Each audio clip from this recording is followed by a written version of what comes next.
Okay, so hello everyone and welcome to your Rebel Playoffs round of 8 game with Synergy versus James Typhoon.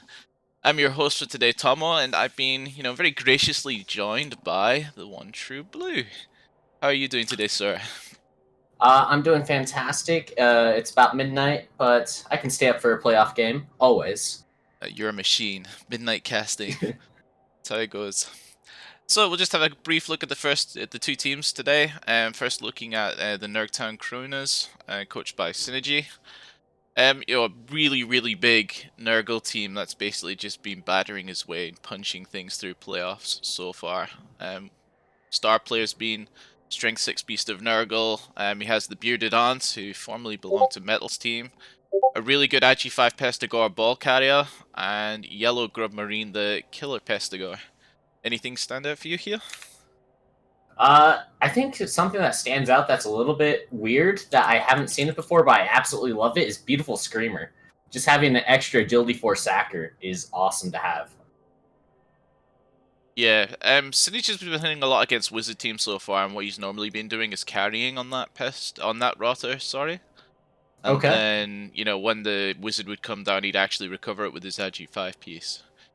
He Yeah. did just roll Agi on the other Pestigore, though, so I'd be interested to see if that changes who he's going to be carrying on at all. I think that's just another recovery option. I think I'd still carry on the rotter, personally. But Okay. yeah, this is an awesome looking Nurgle team. I'm terrified of it. But the one true path, this team has hyper controlled its way to semis. Not semis, to quarters. Yeah, okay, they're on screen. You want to take us through it? Yeah, so for Nipper One Shoe, I think I've cast 2 games of James Typhoons so far this playoffs. And oh my gosh, that guy has just murdered everything. Shawnee is an amazing piece. He has an awesome sacker and 3 toes. It's pretty much what you want in a Chaos team. Unfortunately, he did lose that Movement 7, Strength 4 goat to a Wizard earlier in the playoffs, but it still looks like an extremely strong team. Oh, yeah, totally. Like, James, of course, topping Big O Division 1, basically carving a path of blood through the season. Um, it's just kind of weird because he was gonna reroll, but we all kind of goaded him into keeping the team. And And now he's in quarterfinals. yeah, I think a few of us kind of live to regret that. But James, yeah, fantastic season, great coach, and he's batted his way through playoffs as well. Um, so I haven't heard anything about inducements or anything yet, and the guys normally keep me apprised. It is, of course, the scheduled start time. Ooh. I would assume we'd see a Wizard and then maybe some extra line fodder or something like that. Just that way James Typhoon isn't on 11. Yeah, it's interesting to me because James actually had a Wizard Stadium for a good chunk of the season. I think it was because he was higher TV than a lot of the teams he was playing against. So he thought if they're going to be getting a Wizard, I'll get a Wizard as well. But now that we're in playoffs, of course he's coming against a team which is a little bit bigger than his. It might be new. Yeah. So are we going to be at James's stadium so he gets a free Wizard? I don't think he has it anymore. Or does he? Okay. No, yeah, he got rid of it for his last game, I believe. Yes, I don't have my Discord set to silent.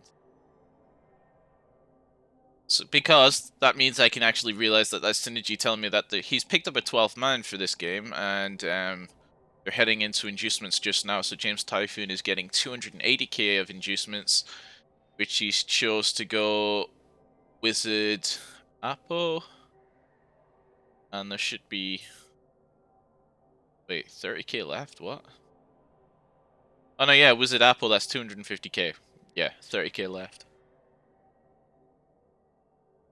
So, we should be starting momentarily. And I'll put my Discord into silent mode now to make all you guys happy. Yes, Nick, you're very funny. This is where everyone starts spam pinging Tomo so that they get their little kind of, playoff stream interaction. It's not good enough just being in chat. Now we need to slide into your DMs along the way. Yeah. The game is live. Yep, and we're loading now.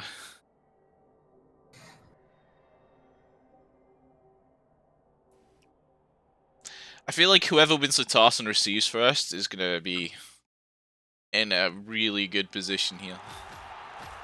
There's no way you don't receive, right? Yeah, there's no way in a kill versus kill matchup. I know Alder did it in Challengers Cup, where he chose to defend first against Jimmy Fantastic's Killer Chaos. But that was just kind of like a one-off thing. Yeah, do it, Darby. I'd love to feel loved by the Big O community. So, James won the toss and chose to receive. Fan factor, it looks like is gone to James as well. Yep, +1. So he's got that wizard, 3 rerolls, 2 apples, and the fan factor, and Synergy's just got his 3 rerolls there. 4-man bench is fairly deep though, especially for a Nurgle team, right? It is really deep, but I don't hate it in this particular matchup. You just have more line fodder that the Chaos has to chew through. So I think it is something that you should do in these killy matchups. Just that way your positionals have potential to stay around longer in the game. Yeah, totally. James, of course, only with a 1-man bench. I feel like he's picked that player up recently, though. Yeah, he just barely bought that player, I'm pretty sure. Throw rot is at the problem, and open the fouling game against the Palmer. Yeah, I'd be very surprised if we don't see some big fouling here from, like, well, especially Synergy, but James as well, I think, with his, like, dirty player kick piece there. He's definitely going to be looking to foul anything that goes to the ground. Yeah, that's actually the thing that surprised me about James's gameplay. I've cast 2 of his games, and he hasn't really fouled that much compared to what I thought he would be doing as a Kill Chaos team. In his last game, though, he didn't really need to foul that much, did he? Yeah, to be fair, he just removed everything off the pitch without the fouls needed, so you are correct there, sir.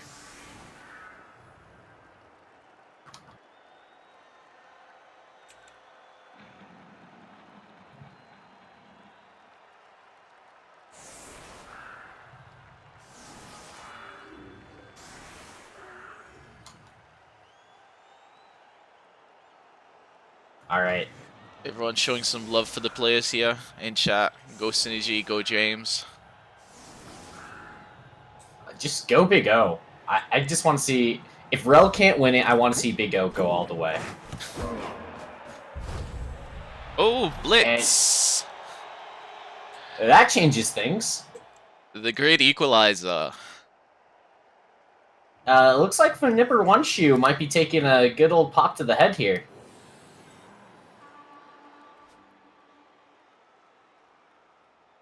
Is that who you would target? Because it's either like Nipper, Clint II, or Rasputin. Yeah, I think you have to make it harder for Flipper to get, you know, this is the big removal piece, isn't it, on James's team? You got a chance to have a shot at that, you have to take it. Yeah. The question for me, though, is how you take it. Like, he's obviously going to be blitzing. If he blitzes with a Pestigore, that's a strength 4 blitz. You know, and that thing's strength 4, and, you know, Synergy doesn't have any guard around there yet. So it's like, how are you going to get 2 dice to actually make it safe? Is what I'm going to be interested to see. Well, you could throw John Lemon in there, but that's also basing up a guard piece against Claw Mighty Blow. Exactly.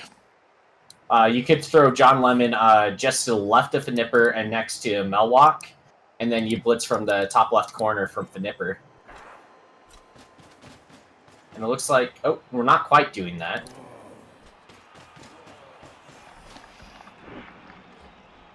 Are we just going to try to take out Sturge Swarm?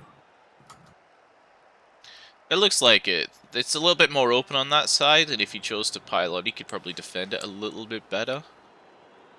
But it's slightly less reward if it works out, but it's probably a safer play to defend. Yeah. Since he does hold a guard advantage, yes, he does, I think. I haven't counted, but I feel like that's the case. As we see the turn 0 pylon. Yeah, piling on And right from the off. No reward though. And then there's no Rodder to kick him in the face. So, yeah. I'm just surprised that we didn't try to go after the killer. I think I would have been really greedy. I would have moved John Lemon and tried to go after Finipper One Shoe. I think I'd have probably been thinking along the same lines. But having said that, I don't hate this. You know, like I said, you know, it's easier to defend, kind of like a line of play over this side. Plus, the ball's being kicked to the James's left as well, so you would think that, you know, he'd be kind of positioning to kind of like go up the center or the left side. So that would be moving away from the Synergy's pawn piece as well. Yep.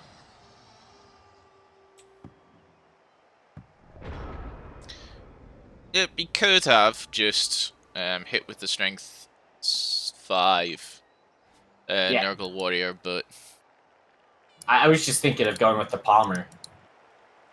That was probably the best reward for your blitz, is if you go with the Palmer there, Hunter. And the blocking begins.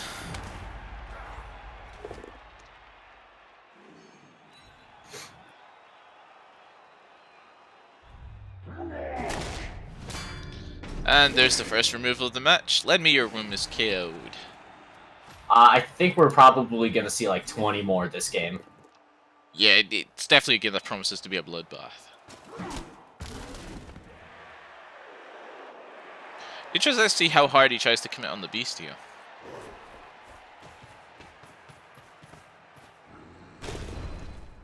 We get the knockdown onto Sergeant Pupper. Yeah, that's a strength 5 blitz, of course. 5, 6, 7. Oh! Ooh. Oh, regens work. That's the second time. Is it the second time? I feel like I've seen that before. I'm having deja vu a little bit. I can't remember if that was in a practice game I might have watched at some point, or whether that was the last round. But that is a huge regen, but not having Sergeant Pupper on the field feels bad, man. My animations are on. You saw that animation. Yeah, the animation doesn't work, Darby, when they regen. That's the thing. It makes a sound and all that fun stuff, but it just doesn't show the armor break animation. Yeah, there's a thing with stand firm and it not working as well. And that beast's got, you know, stand firm too. That's basically all the reasons why an animation wouldn't go off is that beast of Nurg. Yeah. Yeah, that was in excess. Yeah, Moranion killed that beast and it regen in the last round. So that's That beast has escaped death. Yeah, maybe he has to change the name from Sergeant Pupper to something else. Sergeant 9 Lives, something like that. But that is an awesome beast Nurgle. I'm really excited to see what happens here. Is he going to try to dodge out? Looks like he is.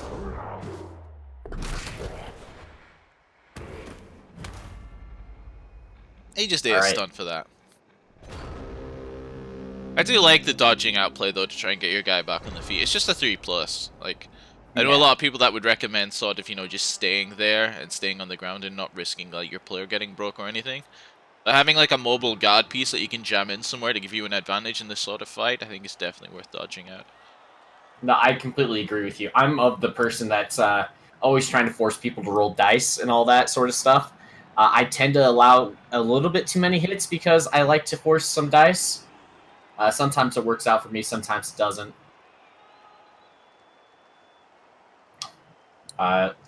Looking at potential blitz options, though, we could go after Quint II very easily. Finipper One Shoe could also be the target on a blitz. I think we might just see another palm hit on Sky Korax. He's got no defensive skills, and he's basing up with a palm. And pretty much, if this turns into a big brawl, like any removal you get is gonna matter here. Yeah.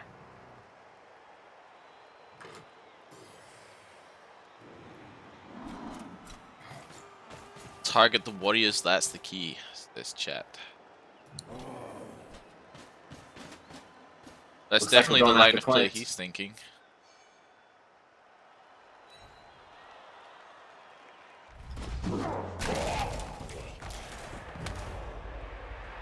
And Claw makes that an armor break.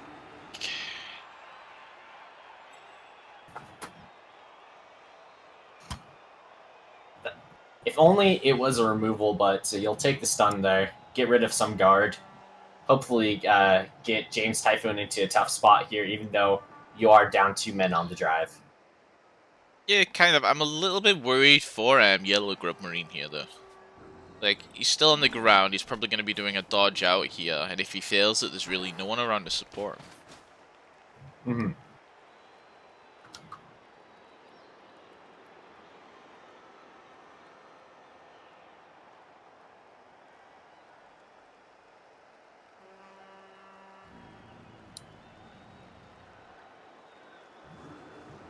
He's deciding if he wants to move any extra pieces, but I don't think he can keep Grub Marine where he's at just because he'll get fouled. So I do think you have to do dodge out, probably GFI to try to keep him safe. I definitely agree. I don't know about the GFI, but he definitely can't keep him there. He's within fouling range of the Daddy player, just lying there where he is. And yeah, it's such a key piece. So yeah, here we go. So he makes the dodge. He stands up next to the big guard warrior there. Does James have the speed to come around and hit him? Well, he does with that, like, docking. Yeah, 3, Dawkin can 4. go hit him. With the GFI, Nipper can hit him.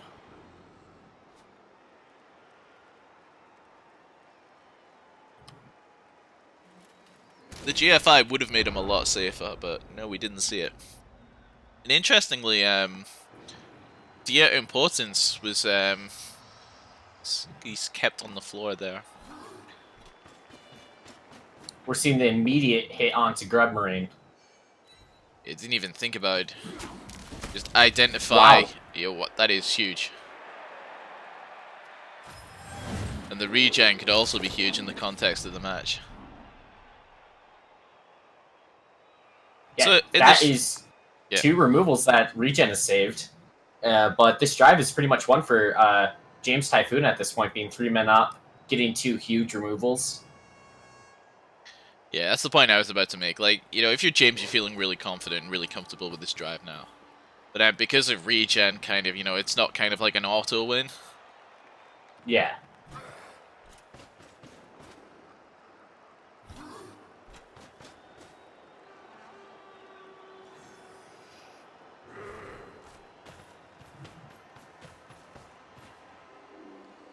If you're James, you've got to expect regen. You can't get frustrated by regen actually working.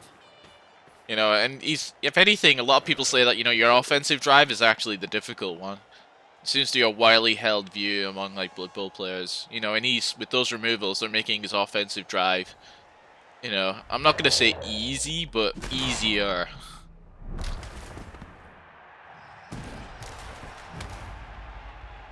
Yeah, usually if you get offense first, then you have to deal with the max amount of players on defense. So it is more difficult to get the job done, but you maximize your opportunity for removals. And that's exactly what's happening for James here.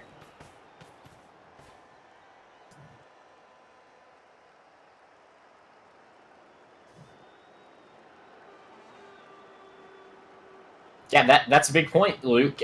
If James scores and the 2 LLS hits come through with not a lot of extra damage because regen it continued working, we can possibly see Synergy just kind of mow through the chaos here, and it's just like, I did all the work, and now I'm just getting punished for it. Well, not exactly punished, but it feels that way.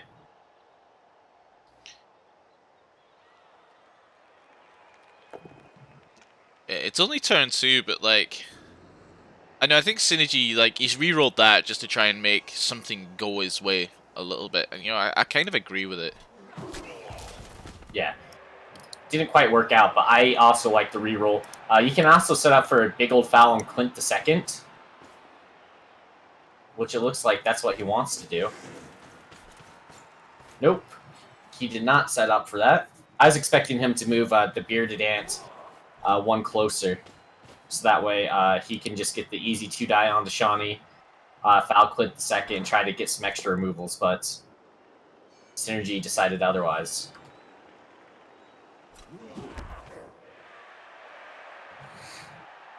Yeah, I mean, he has this big rotter bench. It feels like a shame if like you're not gonna actually try and use it by fouling some of these things. Yeah, maybe he's just a little bit worried for his positional survival since he's down so many players already. But I don't think that's the right way to look at it. But I think it's definitely a thought process right now.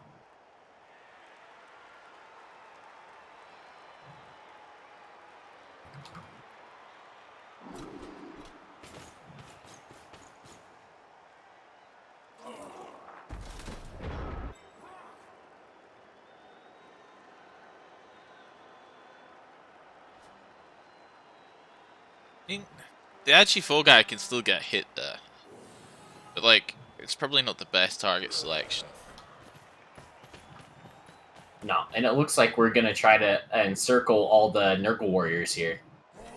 And try to get some kills that way. Nipper is basically saying to Gringo Star, if you stand up, I'm just going to kill you.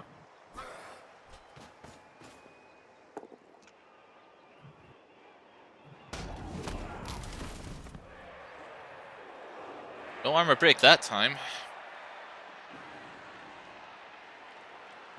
So, Tomo, I know some people are afraid of fouling against regen teams, but would you go after Gringo Star here with your dirty player? No bribe? For me, it's not really region that comes in as a factor in the decision. It's more kind of like your bench. With the way that kind of having that extra player could be like a huge thing, so that's the option you have to weigh up. I see if James had like another two beastmen just kind of like sitting there in reserve, I'd absolutely 100% foul this. Yeah. And the payoff, if he does foul this and does actually get, a removal that sticks, would be huge. But with just kind of like, the one player on the bench and with no bribe, I think it would be a tough ask. It'd be very brave. Like I said, risk reward, if it comes off, it's huge. But if it doesn't come off, it could be an equally huge swing in the opposite direction. Yeah. It looks like he might be setting up for it here as Shawnee gets in there. We're starting to set up a little bit of a screen. Let's see if he does commit onto this foul. Yeah, he's using ball carrier as an assist here. Yeah, he has to now. If he's keeping the ball carrier there, he has to foul.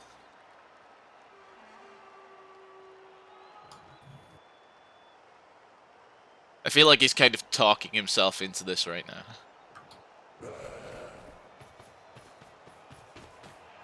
Here comes the boots.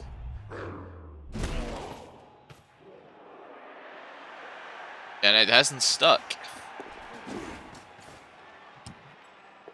Now, how much guard has James got around here? Not a great deal. Yeah, he only has one guard. With some basing up, you can get one dice on the ball here.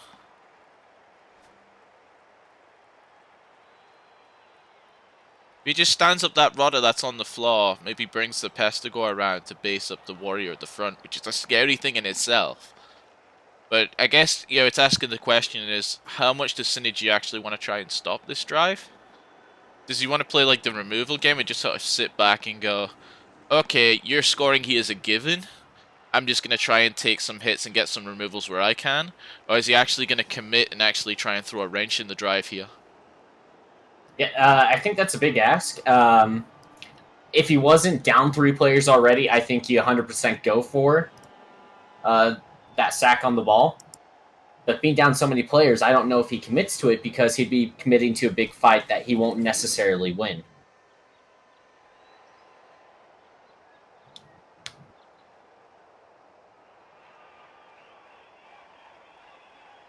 I don't think I'd be brave enough to take that sack on the ball here, personally.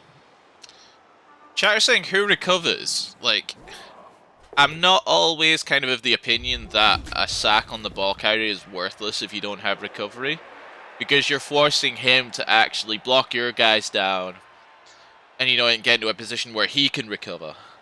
So Yeah, it's you're not. forcing him into terrible positions. That's the same thing I think of wizards is like you don't necessarily need a recovery for a fantastic wizard as long as you feel like you can stop the score.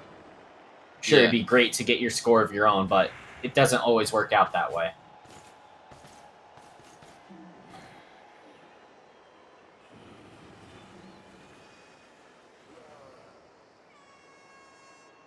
But no, with this positioning, I think that Synergy's probably going to blitz out with Range Star. He's going to blitz onto. No. Oh no, we are seeing it. That's no good. Wow. It's a push.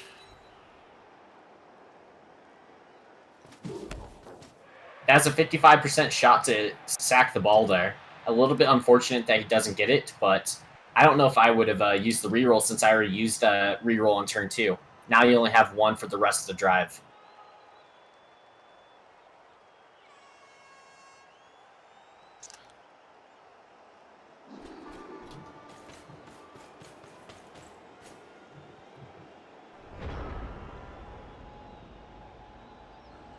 In playoff Blood Bowl, though, like, you can kind of, I'm not going to say be loose with your rerolls, because you never just want to kind of like throw out rerolls, for the sake of it, but I think it's definitely true that, wow. It's definitely true that KO is huge. But, yes. It's also true that, if you want to try and use rerolls to make something happen, you're a lot more comfortable doing it in the first half than the second half. That is very true. In the second half, I think some people get a little bit gun-shy about using potential rerolls. There's sometimes where you won't be able to force overtime if you don't use a reroll here or there. So the thought of, oh, I need to save this reroll for overtime, it's worthless if you don't make it there. Yeah.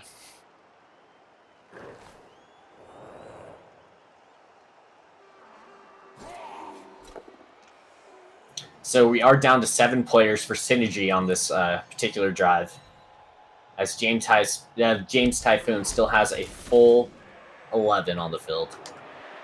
Yeah, this is the first time in this drive, though, that, apart from obviously turn 1, where James has had a lot of pieces to actually block at here.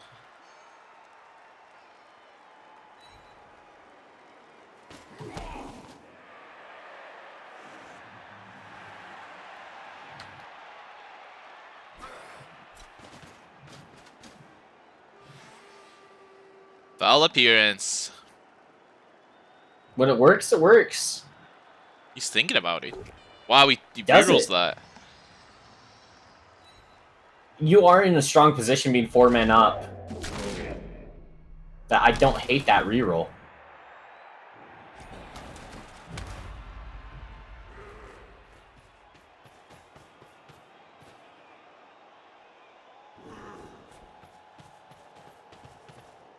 I like this play here from James. He's kind of showing his experience with the game a little bit there.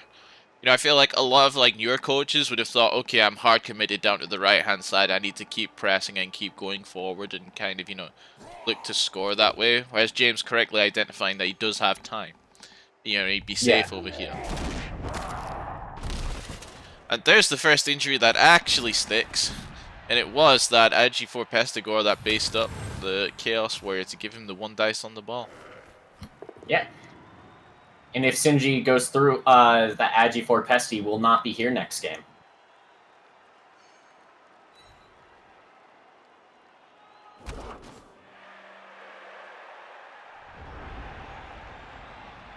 You can do a chain push here to get a shot on the ball really easily.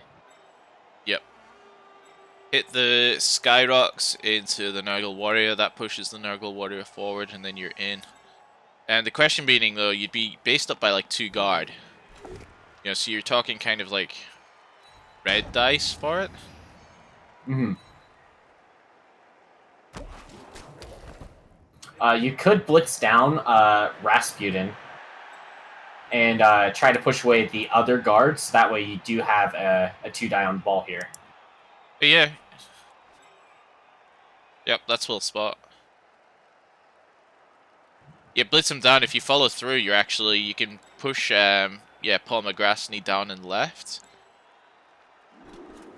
Follow through, which would cancel the assist, and then it would be a straight 2 dice, yep. And that's what we're getting here.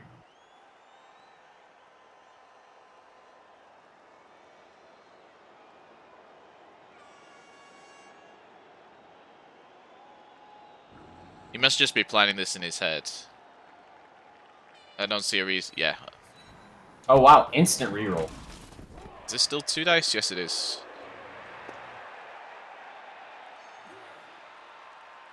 Yep, so now the ball's going down. And now James is having to kind of... If he wants to secure this, he's going to have to backtrack and get his plays right the way back around to get near the ball. Yeah, the good part for James is that he has such a heavy man advantage, where there's only 6 players on the field, when he still has that full 11, that he should be able to recover from this fairly effectively. But it's still annoying to deal with this, just in general. Dodge works, and we base up Melwalk once again.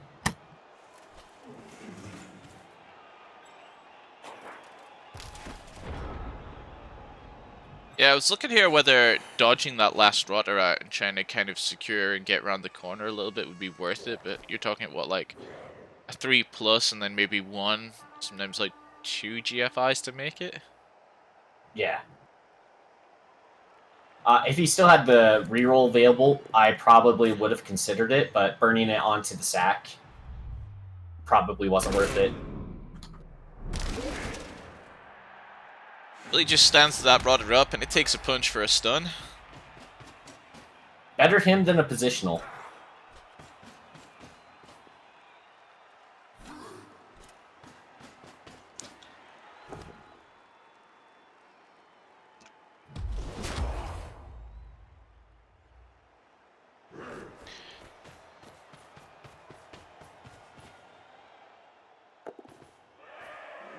Yeah, if James doesn't roll a few more knockdowns here, you know, this next turn could look a little bit scary. At least he does pick up the ball here.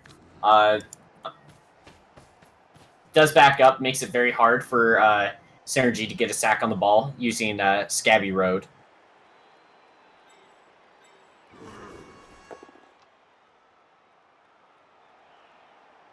Or does it? No, he can get a fairly easy sack on the ball here. Unless James Typhoon gets in the way. Yep, that's the correct square. Because Synergy did have a 2-die onto Melwalk due to the guard, and then he could have blitzed through.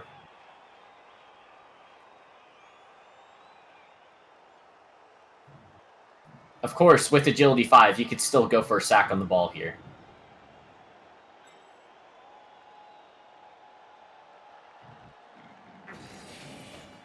I guess the question that Synergy has to ask himself is it worth going for another sack on the ball? Or is he just content with going after it a few times, giving it the old college try? I think now that you are in this position where your entire team's encircled, you got to do something so that way you just don't stick with the status quo, in my opinion. I think we can kind of like look to blocking towards the ball, but I just like maximizing your hits here, like as Synergy. I mean, one of the reasons you play like Nurgle over Chaos is that in situations like this, when you turn into a big scrum, if style appearance kind of works, and you know, with all your stand firm and your block and everything, you know, you're better in a fight. And this situation, like this turn, is like kind of like why you would play kind of Nurgle over Chaos. So I just really like to see him maximize his blocks, take some hits, and try and punch back onto the Chaos here. Yeah. I feel like I said that really terribly, but I'm pretty sure you guys got my point. I think what Synergy was thinking of is if Paul got the 50% knockdown onto Melwalk, he would have gone for the sack. Still going for it.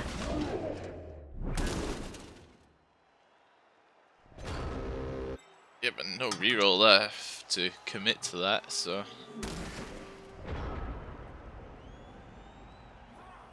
That 3+?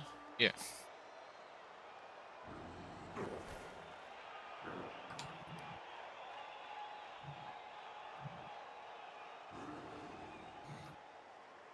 It's not only one of your best pieces, Darby, but it's also a niggled piece on that blitz.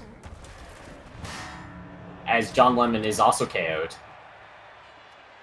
Hyper Control doing Hyper Control things, as we see here.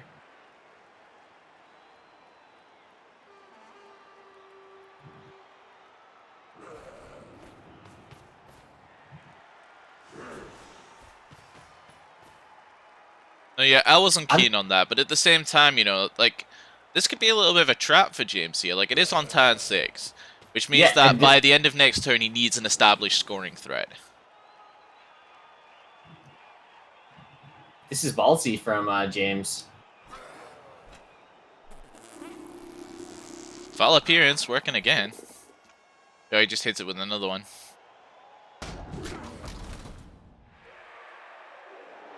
Yeah, this is turn 6, which means that by the end of turn 7, you need an established scoring threat. So kind of like on turn 6, you want to be kind of having an idea in your head, okay, next turn, who am I going to move up the field to kind of look like they're going to be able to score? Because, you know, realistically, like, you probably can do it with the ball carrier, but, you know, you're what? A little bit too far back, yeah. You need one GFI at least to get into max range. You probably need 2 GFIs to make sure that's safe. Ooh. And that sticks as well. So we're talking about the Agility 4 Rotter. I think he's going to be carrying the ball for sure. Yeah, absolutely.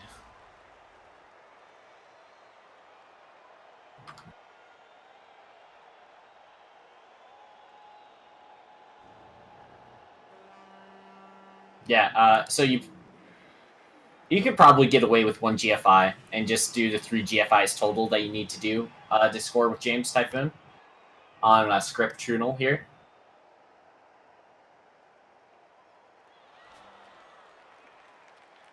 Sinji's only got 4 pieces to play with here. Yeah, this has been a very rough half.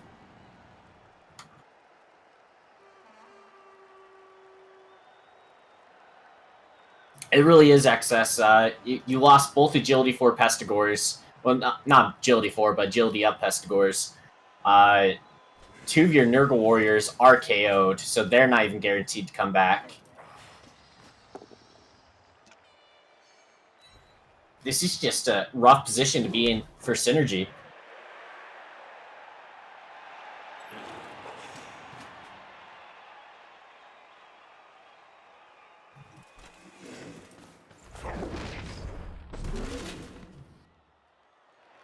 Yeah, Three Toes comes into play because there's no more sure hands. There's a wizard, there's no sure hands. James Typhoon should have a fairly successful defensive drive if he plays it correctly. Yeah, the first thing we want to be looking at here, though, from James is, you know, a clear indication of who he's going to score on. And that's it right there. With Three Toes moving up there, that's the scoring piece right there. I think he still wants to score with Scriptune. Ooh.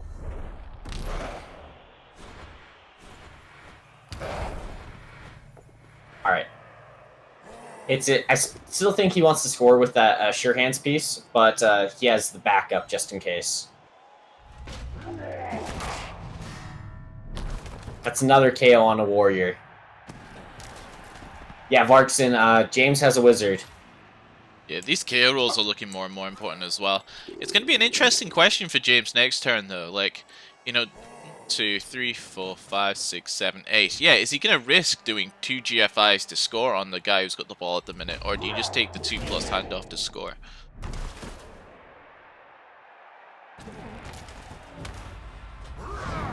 It's definitely a question. That's a Bearded Ant decides to pile on. And it's a 3-3.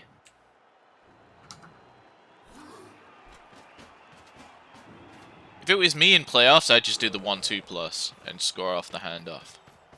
But, you know, the potential, like if he scores on script tunnel here, you know, and he thinks if he backs himself to kind of turn over synergy, and then, you know, look towards getting another score on that piece, you know, you'd be looking at kind of having a level 5 ball carrier for the next round. Yep, as we just see an instant just foul first action.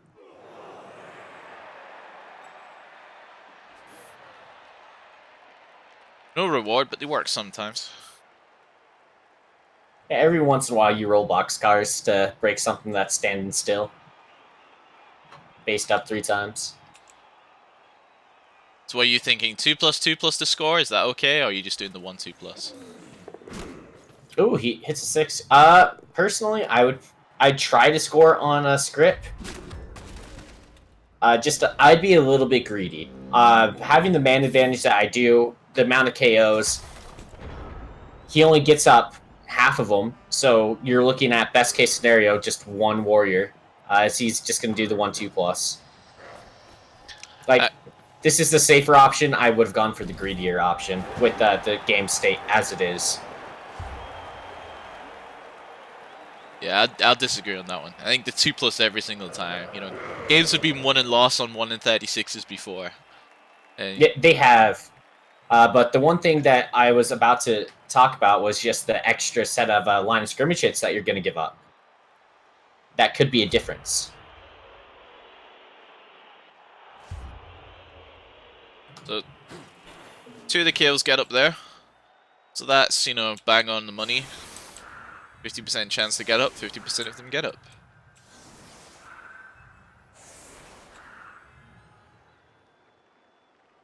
But if this goes here like removal, removal, removal onto Beastman here, you know, then you know it could be a big swing in the opposite direction. Like Synergy's got 11 on the pitch still, right? 2, Yeah. 3, 4, 6, 7, 10, 11, yeah.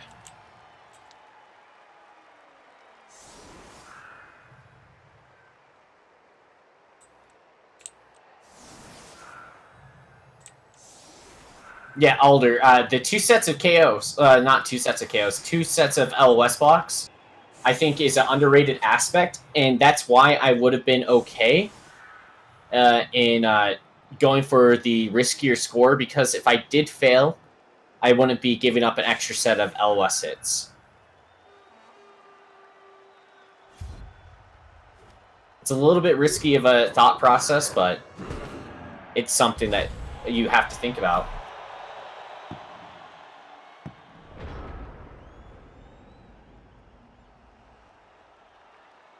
Six, 7. 7, yeah, so that's gonna be nice.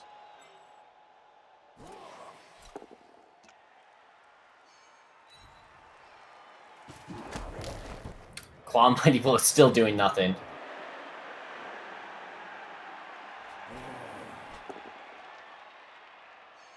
One team anyway, but there's still time. There we right go. there. I was going to say, if that's badly hurt, I'd consider APOing that just to make sure that I have a line of scrimmage. MNG, you can't afford to do that.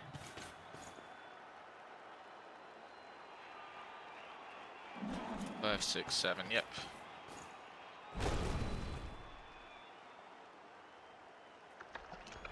That'll feel frustrating, though. Yeah, that was, I believe, a 90% blitz.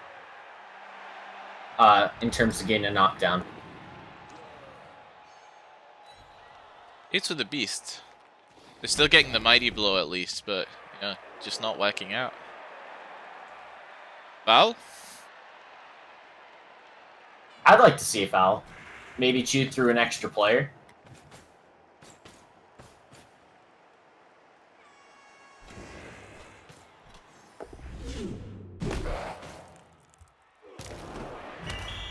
Oh, that's unfortunate. Oh, dear. Oh, wow.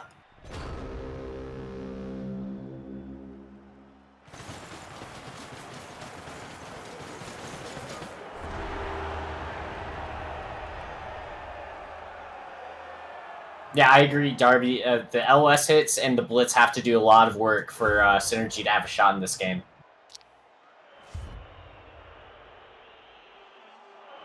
There's a saying where I'm from. That's well, not where I'm from, where I live now. Many piled up specks of dust eventually become a mountain, and there's a lot of small things that are probably grating on Synergy at this point. And if you add them all up, you know, I could see that being quite a bit frustrating. Yeah, including having both warriors stay out. He needed some extra muscle. If he was going to have a chance in this game, I think he needed that extra muscle on the pitch.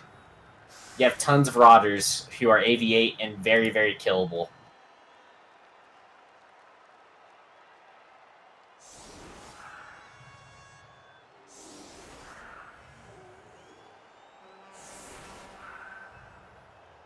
It's not game, but it's feeling like that. Your Palm is going to have to do some work. If you do get 2-3 removals, I think you have a really strong chance in this half on turn 1. But it's going to be a rough half if you're counting on removals. Yeah, I completely agree. Like, who knows? Like, James could have a half, you know, where he just all of a sudden starts pushing everything around and doesn't get powers and things, and then all of a sudden, you know, if Synergy can punch his way back into it, you know, there's still a chance. But kind of like as we're looking right now, you know, you'd definitely rather be in James's position than Synergy's. James has got a score on the board. You know, he's got arguably better players on the pitch now and a wizard in hand with 2 apples. Like, you're probably feeling pretty good. Yeah.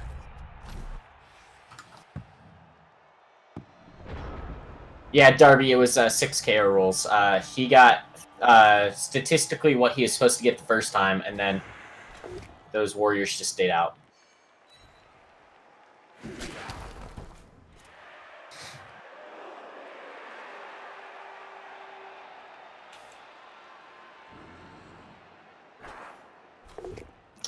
Let's see if Paul Gastrony can get something going. Oh, game's hanging. And there's an injury. That's on the guard piece.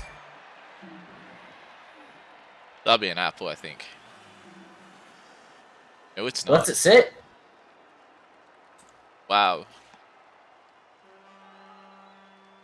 I feel like James must be thinking, because of that, James must be thinking he's won the game. And, you know, he's possibly thinking, okay, I'll keep my apples to actually make sure I don't take any perms or anything for the next round. That was just badly hurt. It wasn't an MNG. Maybe he would have actually appled an MNG there. Might have, as we're seeing a blitz onto Sharkbait. So we've got the armor break. Natural. That's a kill. Just a removal, you keep it. Yeah, you absolutely keep it.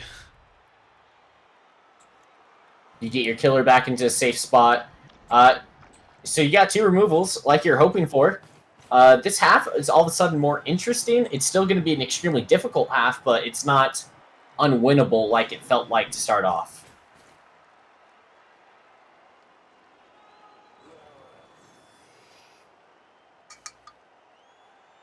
But that's the risk, Darby, is if you save it for actual injuries, what if that guard was needed down the road?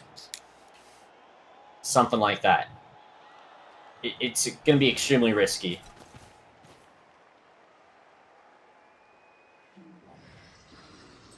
Alder asking the real questions. Question is now where they go to overtime. Is this going to kicks?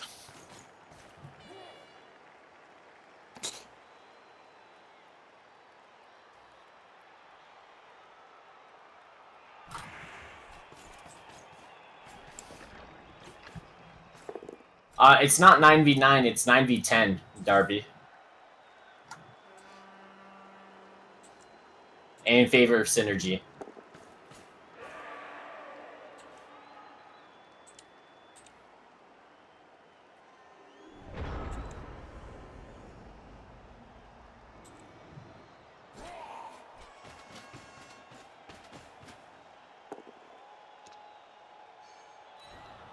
James rolling blue arrows now.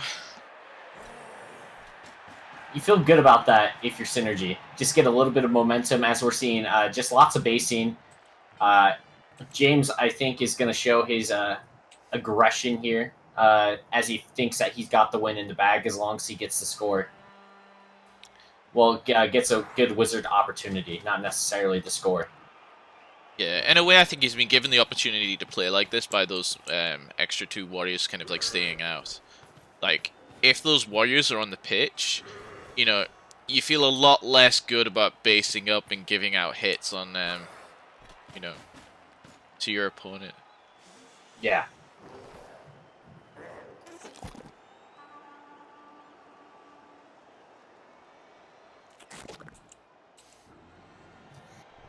As Tentacles does the thing, so we have another shot to get extra removal here. Or 2. A removal or 2. And all of a sudden, it could be Synergy's opportunity in this half. Yeah, in a way though, James is kind of dictating where Synergy has to go here. Because he's committed so hard to this right-hand side from James's point of view, you know, Synergy either has to go to his own right-hand side, or kind of, you know, very firmly plans in the middle. Yes. As we're going after Fnipper, we don't get the knockdown, we just get the push, we keep it. It didn't even think about a reroll in the second half, though. In the first half, that would have been a reroll 1,000% of the time. Yep.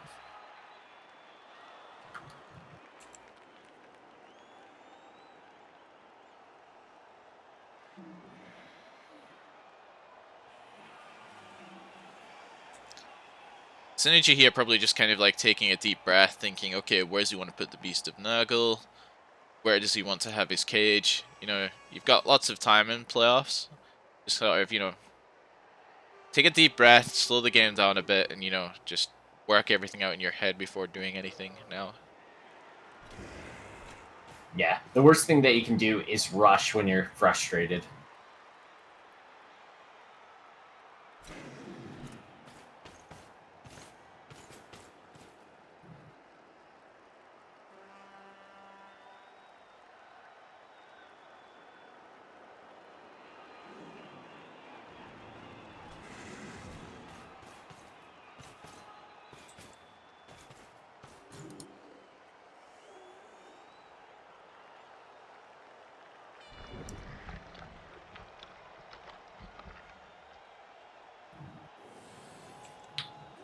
As it currently stands, there's a wizard opportunity, but there's not a strip ball shot. So I don't know if James Typhoon will try bolt here or if he'll just try to let it sit a little bit longer.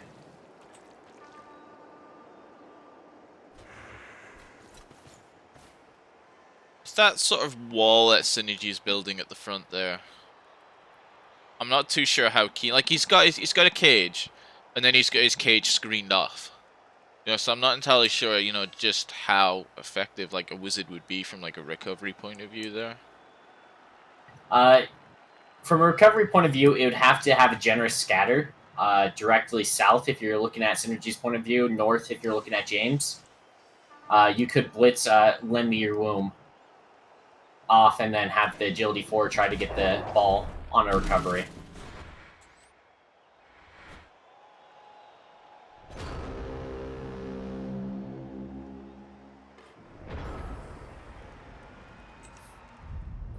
Oh, we're seeing Instant Wizard.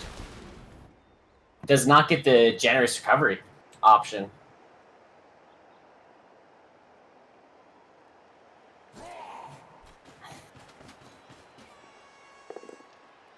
But exactly the blitz that I thought was going to come in.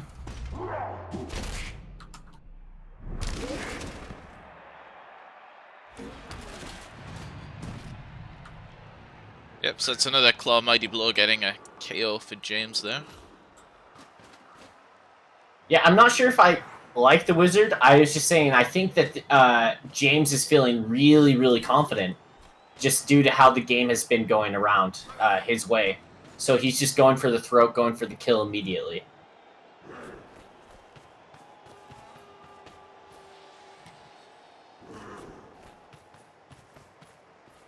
James is doing this entire turn in 30 seconds or less. it feels like.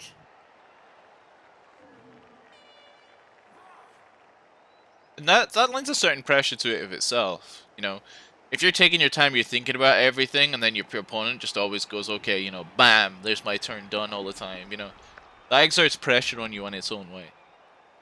Yeah. I know that's something that I do to my opponents as I play my turns fairly quickly, usually within about 90 seconds. And then there's usually a lot of time that I guess get to think about my turn during their turn while they're just still digesting what I just did. Honestly, it depends what type of mood I'm in. How I think about it at the time. I've had some people saying I play too quick, and I've had other people saying I play too slow. So, but when you're playing against someone like Gerber, for example, if any of you have like come across that, he plays ridiculously quick. You're talking like 10, 15 seconds, turns finished. And it always feels like it's your turn. It always feels like you're thinking about whatever problem he's putting in front of you, and that generates a lot of pressure. Some people thrive in just the immediate flow of the game, and then some people just can't do that. I know I for one love it when my opponents play quickly, just because I feel like I can kind of bait them into worse positions. He's going very ballsy for the ball here. I'm not sure if I like it at all. Wow. I didn't like that reroll. That was Bold? Is that the word that we're using here? we could maybe say that, yeah. I mean, those are IG5 dodges, I guess, but you know, you're making kind of like a 2+ to there, and then I don't know, 2+ dodges are scary, guys. Like, 2+ it's just naked dodges are scary. like I'm an elf coach, and I think like people don't understand how scary 2+ dodges can be. Granted, it was the last action of the turn, but I think even if he failed the first dodge, which he did, he was in a great spot to not spend his reroll and still be in a good spot in this game. Spending the reroll kind of is saying he just wants to end it as quick as possible, while Synergy has the opportunity to potentially let it go through a little bit more. And if he can extend this game, Synergy will be feeling confident about himself. Yeah, I mean, like, no lie, like, you know, we're talking about kind of like great spots. You know, James is still well in control of this game, but Yeah. He's playing so fast and loose that it seems like he just wants to try to see if Synergy can do something with it.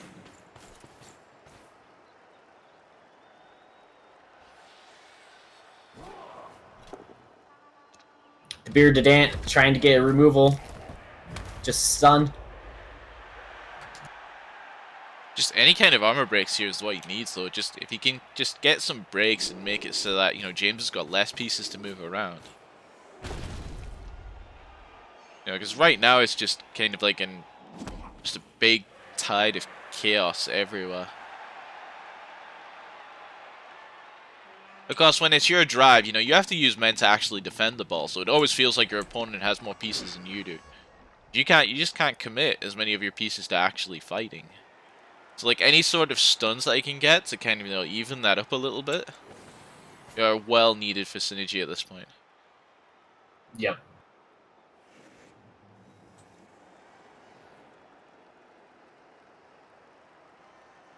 I would consider doing the GFI to mark up the Agility 5 3 toes. Well, Agility 5 dodge 3 toes.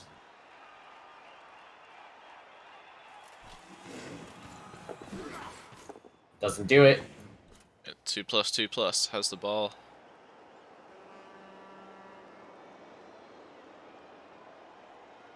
Where does he put it? And James has a strength 4 beast at the front here in Shawnee and a strength 5 Chaos Warrior in Dakin. You know, like, that's enough of a roadblock for you not to want to go that way, really. Looks like he's still gonna try for it.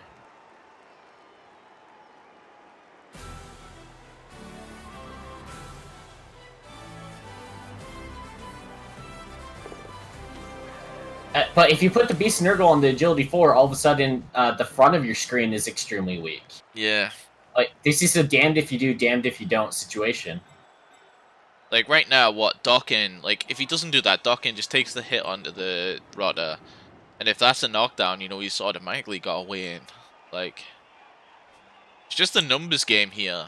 It's just... Even though it's not that bad, you know, it just... Because you're forced to use men to defend the ball, it just feels like your opponent has more men. Yeah.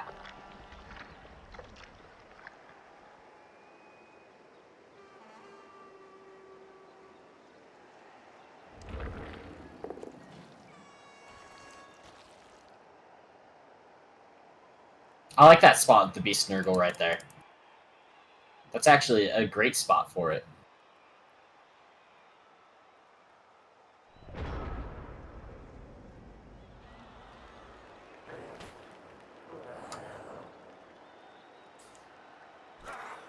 Oh, yep, I didn't see any raid. Oh, double skulls, that could be big. Wow. But James all of a sudden only with one reroll now. Yeah, if there was a raid there, sorry, didn't see it. Thank you very much for whoever raided.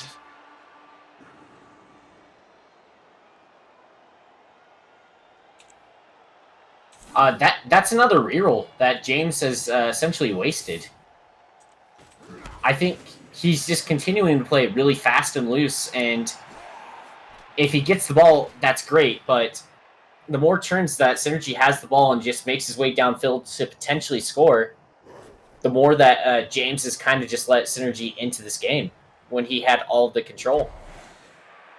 Yeah, I agree. He's still got his blitz here, though. You know, when you're blitzing kind of like a wrestle piece, you know, you always back yourself to put that down. Yeah. It just depends if he wants to throw his Agi4 sure hands guy in there as like the blitzer here. No matter who you blitz with onto the ball carrier, you're going to be having that player on the Beast of Nurgle now. So you have to ask yourself if it's even worth doing that.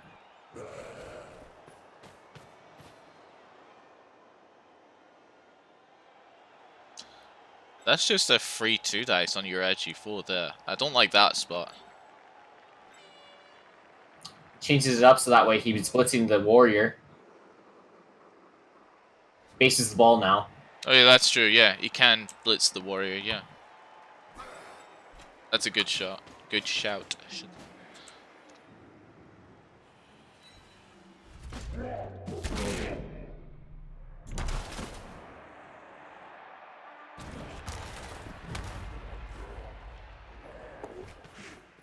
And we're seeing some more Agi5 dodging around here.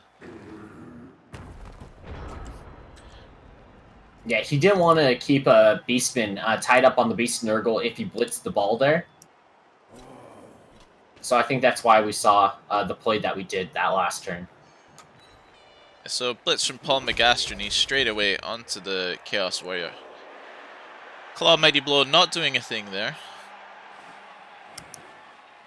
But the thing that James has done well, you know, he's actually basing up and he's saying, you know, okay, you're getting like no free movements. You know, there's nothing you can really do just to have kind of like, you know, safe moves. Everyone always says the mantra, you know, safe moves first, but like what happens if you have no safe moves? That's the situation that Synergy's in right now, and the situation he's having to think under. We do get the knockdown on Shawnee. This is an 87 piece. He's fine.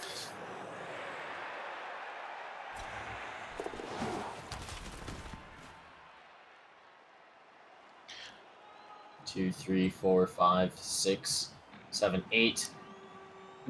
We do have a sack on the ball if he wants to do some 2+s and lots of DFIs. Yeah, I was just working that out in my head there as well.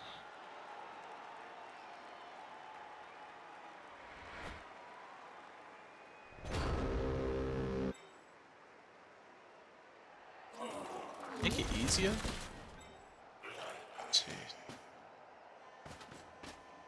Not really.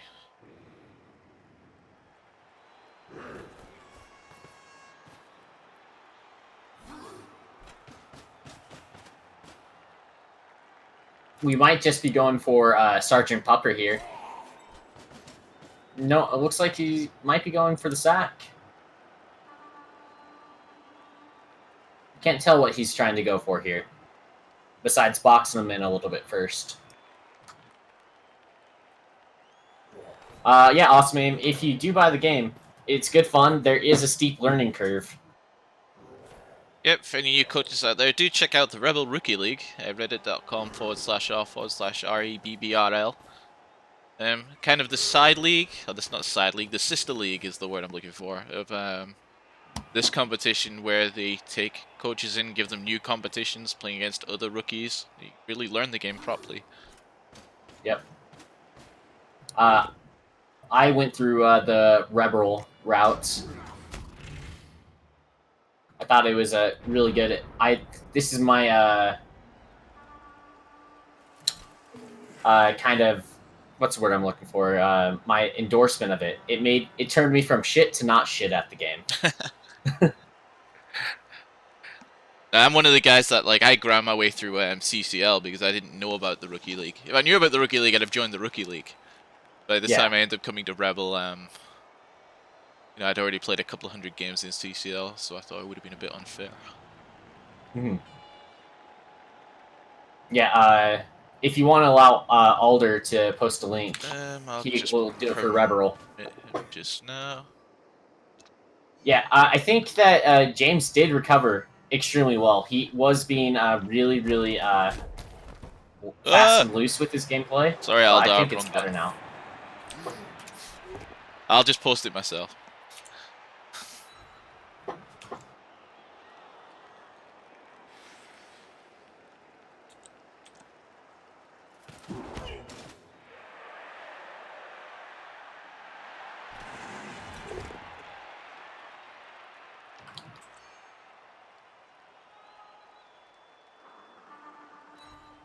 I'm actually British, Eldar, but sure, if you want to go with that.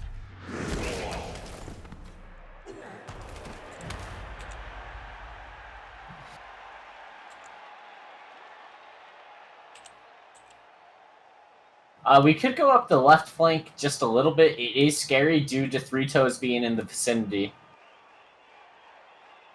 But you have to do something if you're Synergy, just because you've been around that halfway point for 5 turns now. Yeah, he's running out of time. There needs to be some sort of decision about where he's going. Some sort of, like, you know, symbol of intent here.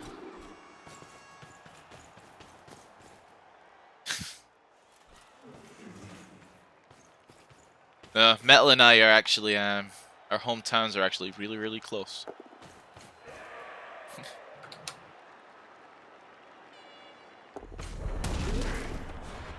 I wouldn't hate a reroll here. I would like it. It stops the strip ball sack from being easier. Yeah, it's needed. He has to, I think.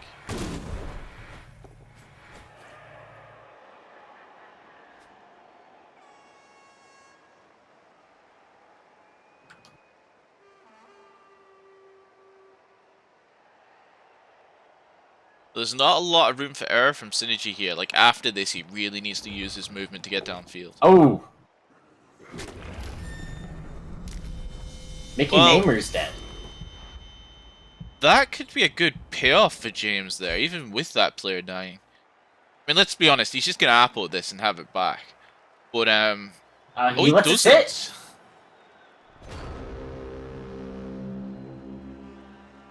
I was not expecting him to let it sit. I thought the dirty player kick was too much utility to let go. To just let go of. That is something I wouldn't have done. Not saying it's wrong. Yeah, Varkson is very... That's very true. Rotters don't win foot races, but there's not much that you have to do now. And it looks like we're just going to get Three Toes into a range just to play defense, potentially sack the ball wherever it goes. The Beast is done for the drive due to that stun.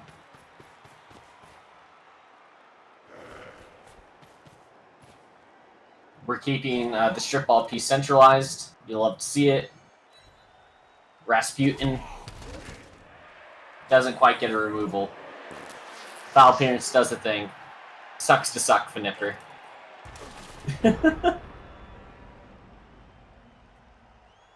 Yeah, like, I feel like this is... See, I feel bad saying it because I feel like a lot of people use the word potato and everything too easy when they're watching Blood Bowl. But I feel like a lot of people are going to think it's going to look like this at the end of the turn, but... In a way, what Synergy has to do here is just knock down as much of this as possible and get base, like, these two Beastmen up before sending the wrestler guy, like, as far downfield as he can. Yeah, he just doesn't have a second option about it. He has to do it. Yep, stun there's big. He didn't get, you know, Synergy hasn't been tempted into kind of, like, doing it even further into a fight here. But yeah, he has to push this flank as hard as he can.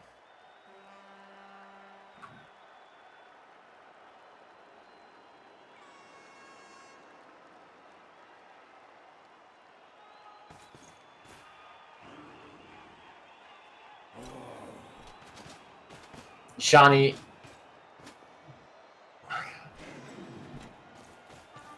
I'm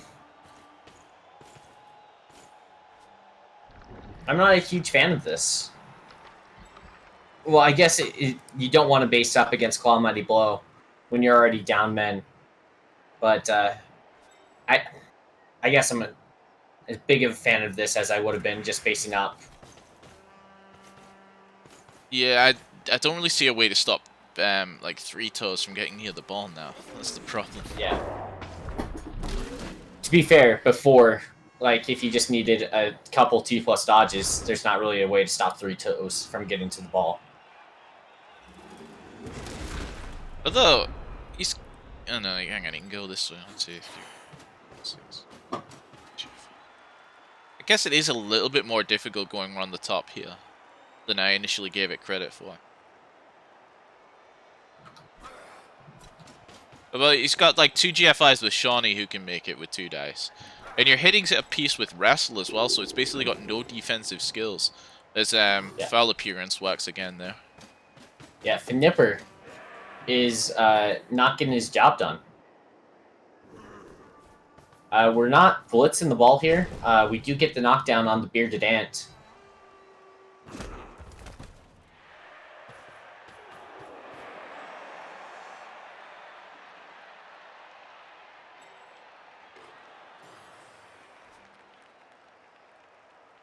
I think you have to dodge out Melwalk and try to base up yellow Grubberine. Just because currently, I would see what I would do into potentially blitz Three Toes. Yeah, we do get the dodge out. We do base up Grubmarine.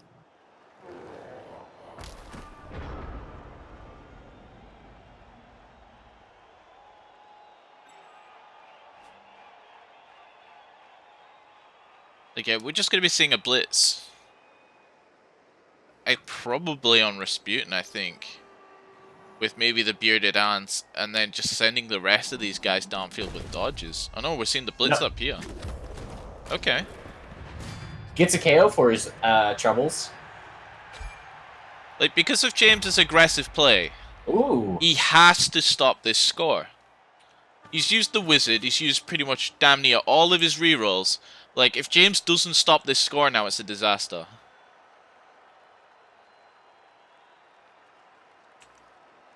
What is it to score? 3 plus 2 plus... 3 plus 2 plus 2 plus, yeah. I think you consider that score heavily right now.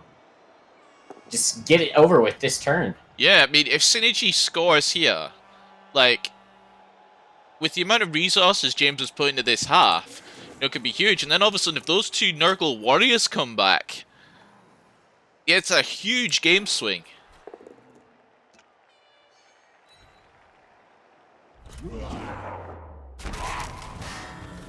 That's a huge KO as well. There's no Babe. Both Apothecaries are now gone. Okay, so now we're actually, you know, now there's a sense of urgency or something in this game from James where there wasn't necessarily one earlier. Yeah. James now feels the pressure in this game. We're going for the score. The handoff is good. 2 plus 2 plus.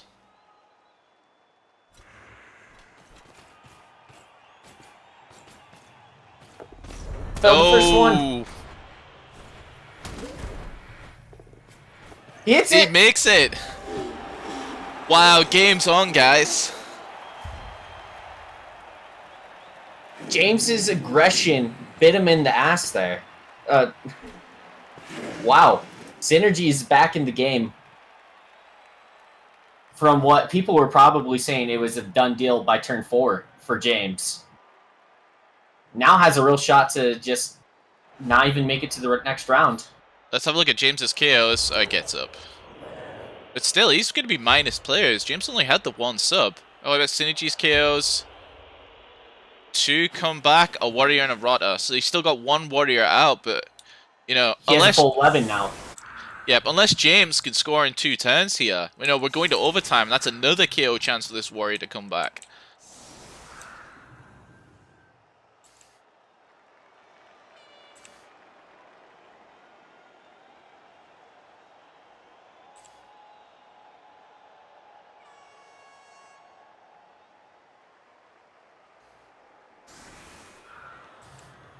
I like the wide defensive setup. He's saying if you want to score, you're going to have to invest a lot of resources. Yep. Absolutely. And in a way, when you've got like a strength 6 beast of Nurgle just sitting in the middle, it's never kind of, you know, appetizing to try and think, okay, I'm going to just blitz through that. It kind of affords him the ability to put some really strong pieces on the outside and not have to worry too much about the inside. Yep.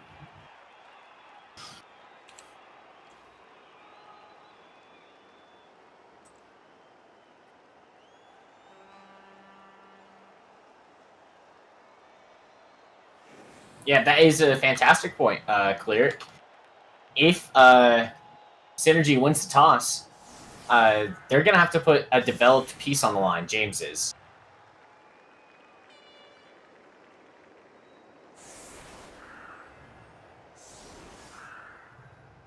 It looks like we're stacking the left-hand side from James's point of view.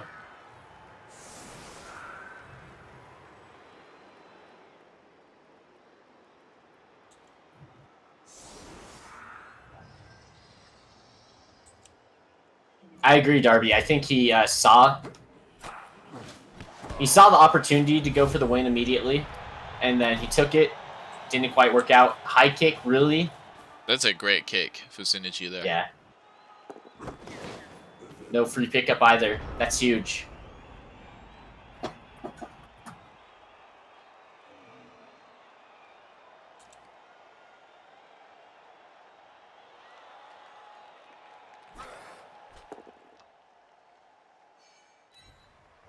Rasputin's getting the knockdown on Slicey.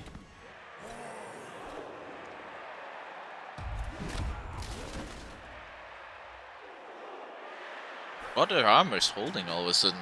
I say at the risk of jinxing it a little bit, but... Ringo Stars, the blitz target. Oh, with stand firm as well. You're going nowhere. Yeah, he put stand firm on both flanks, so that way if you did blitz it, you had to get the knockdown.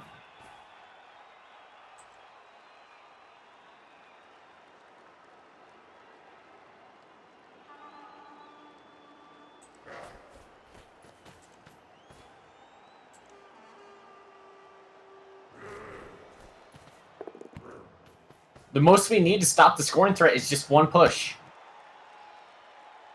I feel like this other Beastman's going to be moved downfield as a scoring threat as well, though.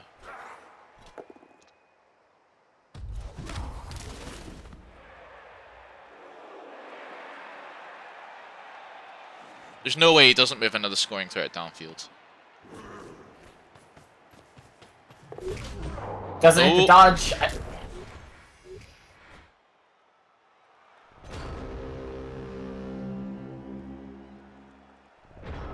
So yeah, just a push onto Melwalk here will put us into overtime.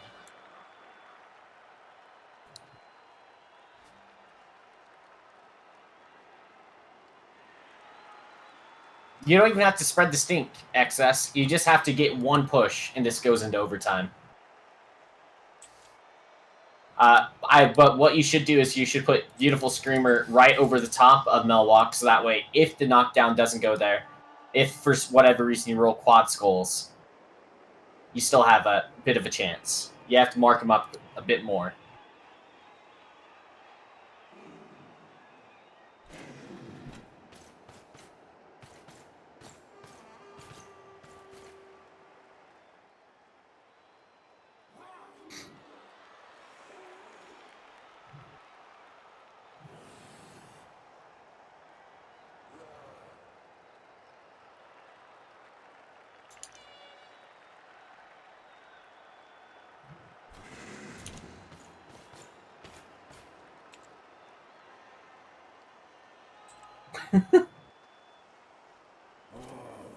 Yeah, you can get a 3-die block here. It'd be really easy to get a 3-die block with just the Bearded Ant. But we are going with the 2-die block. We get the knockdown. Yeah. Huge.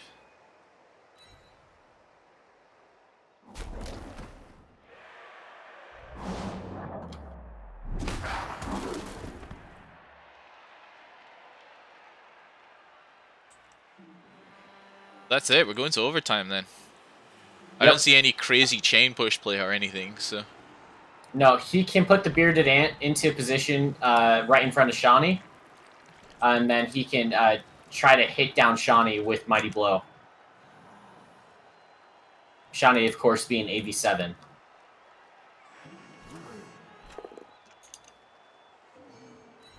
Or we can chain push Clint II into the Bearded Ant.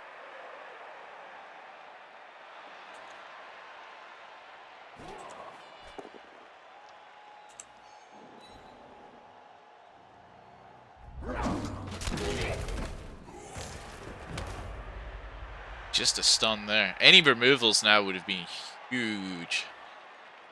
But already, what a game, guys. That's us going into overtime here in a game that, you know, at the end of the first half really didn't look like it would go into overtime.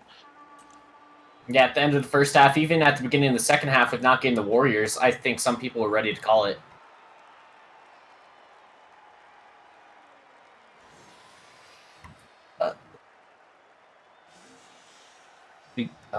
Man.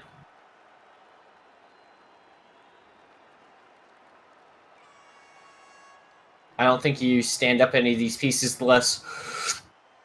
Yeah, I don't think you have to stand up these Rotters. It sucks that positional is going to get blitzed, but you just don't want to be down too many men. I could maybe see an argument for, like, putting some of these Rotters maybe in front of Paul McGastrony. Because you need to have a look and think, okay, who's James going to want to blitz here? To give himself kind of, you know, like something going into overtime. And, like, these two Nurgle Warriors, the Bearded Ant and, like, Paul McGastrony are, like, big targets here. Especially with Dockin just standing there. Yeah, so maybe you just stand up Malik, Beard Trimmer. Make it so that way Dockin just can't move around. And then you can move Lend Me Your Womb right next to Paul Gastrony.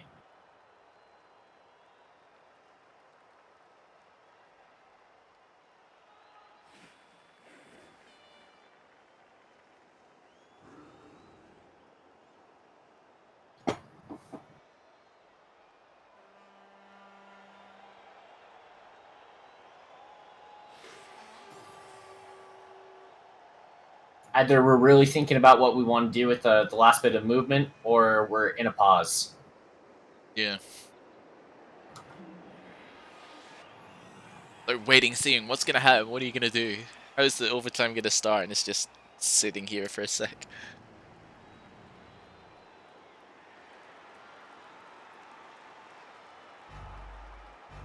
I think that's a fair point, Nick. Like, if you look at the way that James usually, you know, outside of games where he just completely annihilates the opponent's team.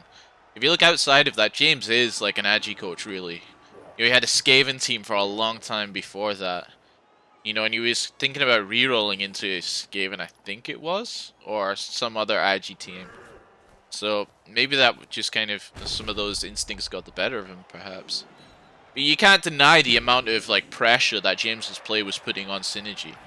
Like, we were looking at it, like, you know, turn after Synergy. turn, and Synergy hardly had any options at all. He just kept Yeah. on choosing the correct one time after time.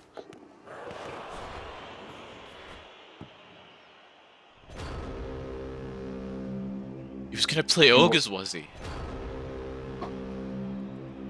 Well, maybe I'm misinformed. Yeah, the Titchy. Way too good.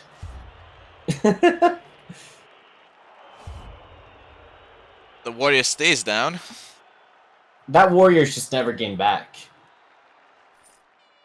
Rumor has it that it's still KO'd 30 years in the future.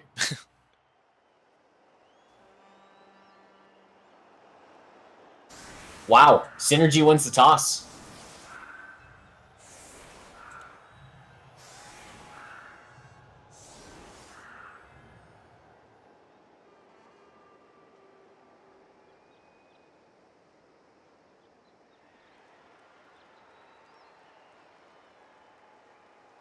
Darby, I think you're missing like 1 or 2 foul appearance procs.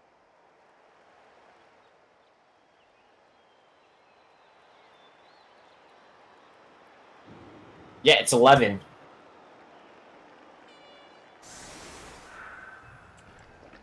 $11v9. Yeah, crazy game.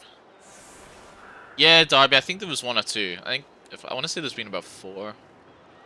Fnipper had 2 in back-to-back turns, but we were paying attention to the where the ball was, Yeah, not the really positioning. the inconsequential block.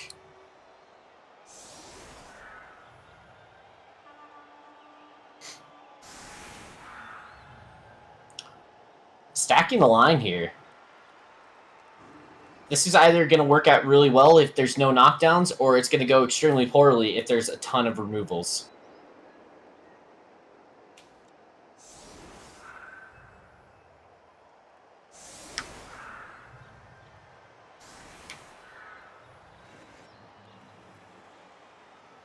I don't think it's entirely to... Yeah, it wasn't impactful enough, yeah. I'll agree with that one. Yeah. Because it was still impactful, just... Because it sort of set the tone that allowed James just to kind of, you know, to base up absolutely everything and put on all that pressure. But yeah, I feel like Synergy's anti-wizard defense was good because he had a cage up, and then he had a screen in front of his cage that was, you know, like screening off the majority of James's team. It was only that little bit around the side that you know, James could have, you know, take advantage of, and you know, that's what he tried to. Yeah, there was a 3 and 5 8. Well, there was a 3 and 5. There was a 3 and 8. Sorry, getting tired. 1:30 in the morning. You know how it is. 3 out of 8 opportunity. That would have been an amazing scatter, but it was just one of those 5 that didn't work out for him. We've got a quick snap here.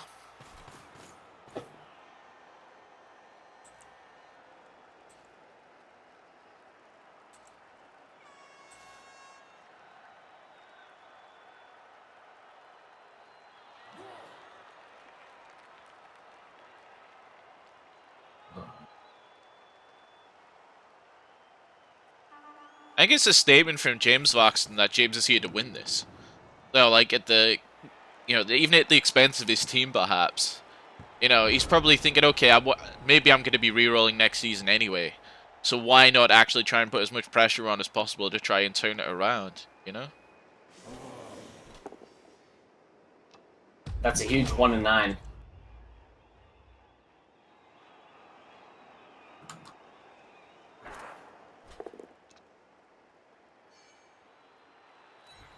And the Legend Warriors going down, armor break, KO. Effectively dead for the rest of the game.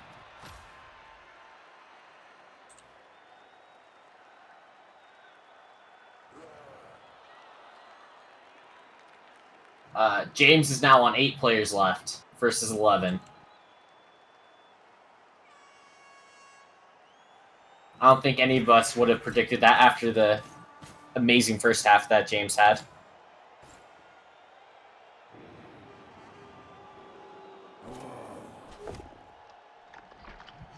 Now the next Warrior is going down. Injury! Chat's been proved right a little bit here. And Yeah, you won't I hear didn't me say like that putting very all often. the.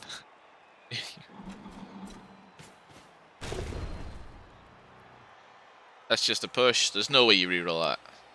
No, he wants to desperately, but you Yeah, can't. you can just see him thinking about it there. But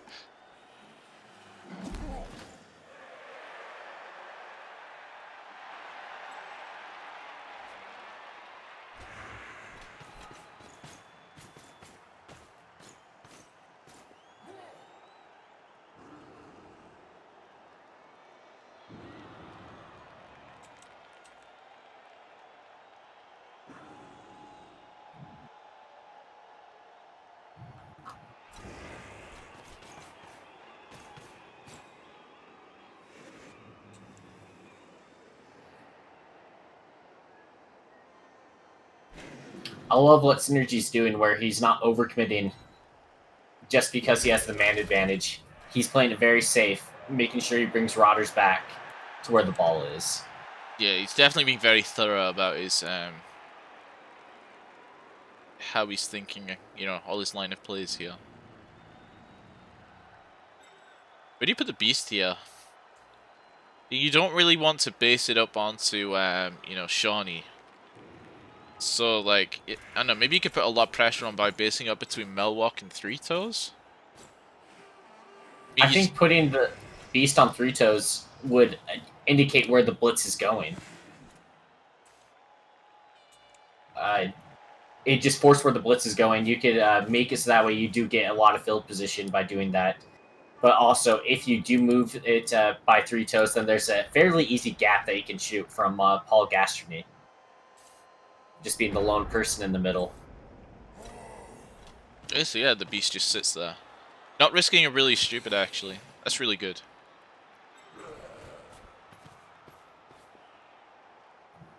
I feel like Nurgle coaches are always quite astute about the fact that, you know, the beast can and will be stupid when you don't want it to. It's burned them way too many times. I know I've played my fair amount of Nurgle. And if the beast is in a good enough spot, I'm always okay leaving it unactivated.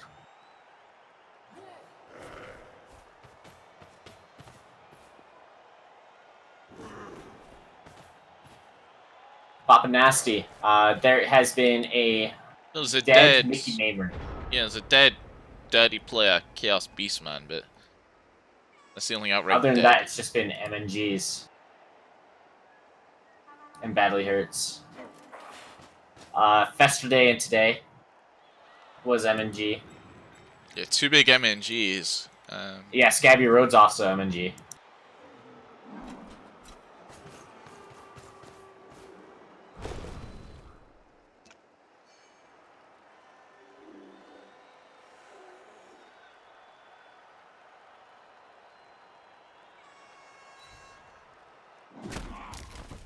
I'm surprised he didn't follow up there. I would have felt confident in trying to go for a pylon.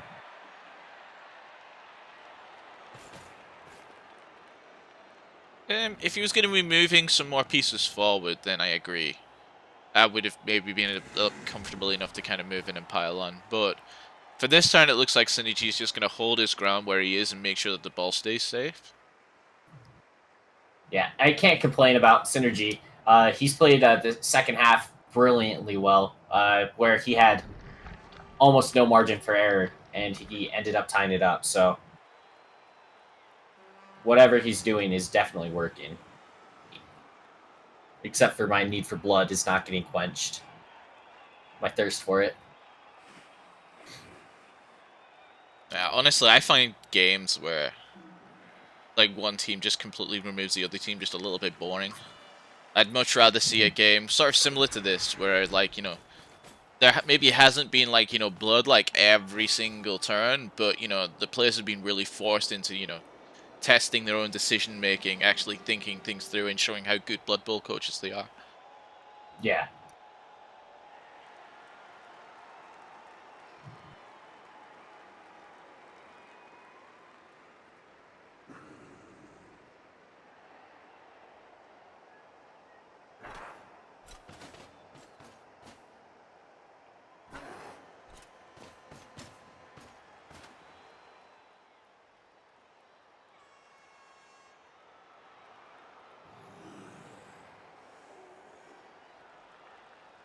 as we're just going to see a deep cage set up. He wants to protect this ball at all costs. Yeah, just slow and steady. He's got the mana advantage now. So, you know, it is just playing safe, keep grinding down the field, don't make any mistakes. But that's basically the story of the entire game, really, but even more so now.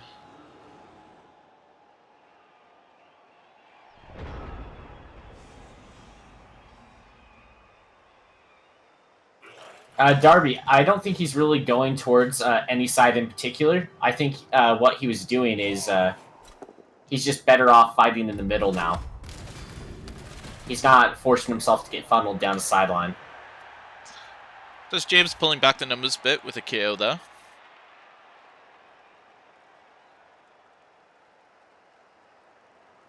It is 7 versus 10 now. Yep. I was just counting that myself. I'm sure the stream saw my cursor just flipping over both teams.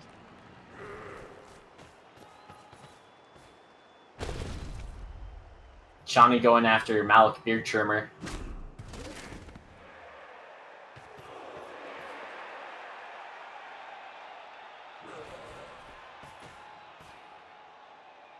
I kind of like not dodging there because, you know, you're kind of, you know, forcing Dokken to stay there.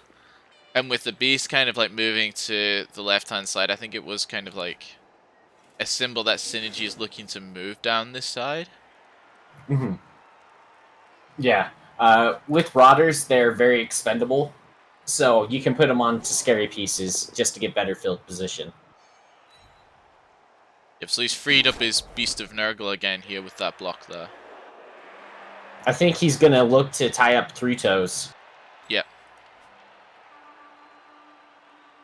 We won't see another block until, like, the ball's been moved and everything in the cage and everything is secure now as well, I don't think.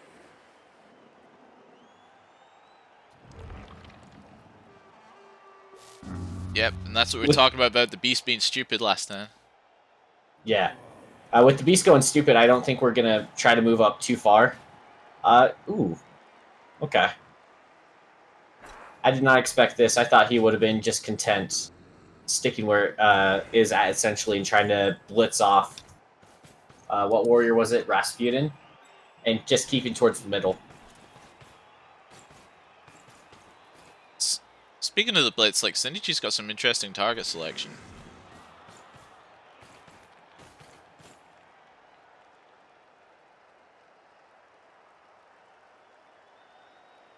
And I've got a Rotter way in the backfield as well that needs to be moved up somewhat.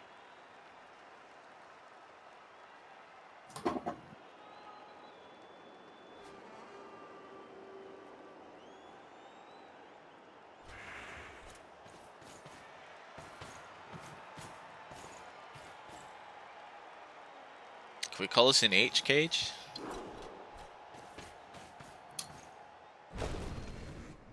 I'm down with that. We see the armor break. Armor breaks are huge here. I mean, that's almost that warrior going to be out of position for, you know, a good chunk of this drive now. Yeah, that warrior is almost out of position the entire drive just due to how few players James has left. And how much forward momentum Synergy can get in the few turns. And James needs to be careful not to overcommit back to the other side here.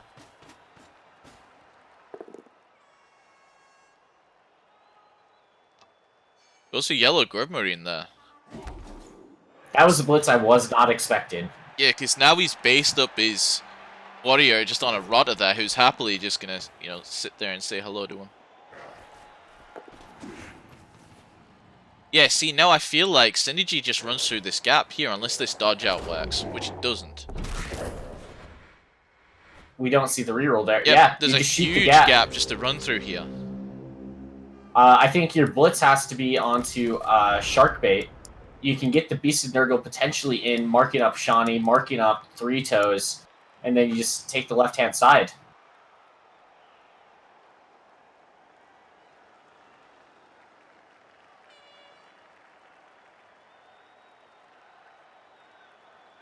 Yeah, I really like that as well because yeah, Grub Marine can just sort of like run around now. Yeah, run around. He's going to be able to get part of the screen very effectively into a fantastic blitzing position.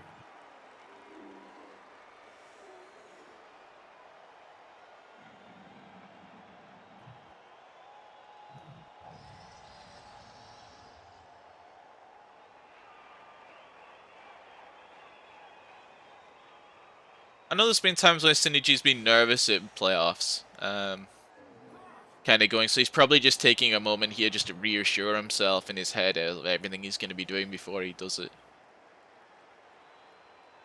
Yeah, that's good. Playoff nerves are very, very real. Oh, it's definitely a thing. That's what makes it Yeah. exciting, honestly. Just like if you win a playoff game, it feels like you've achieved something.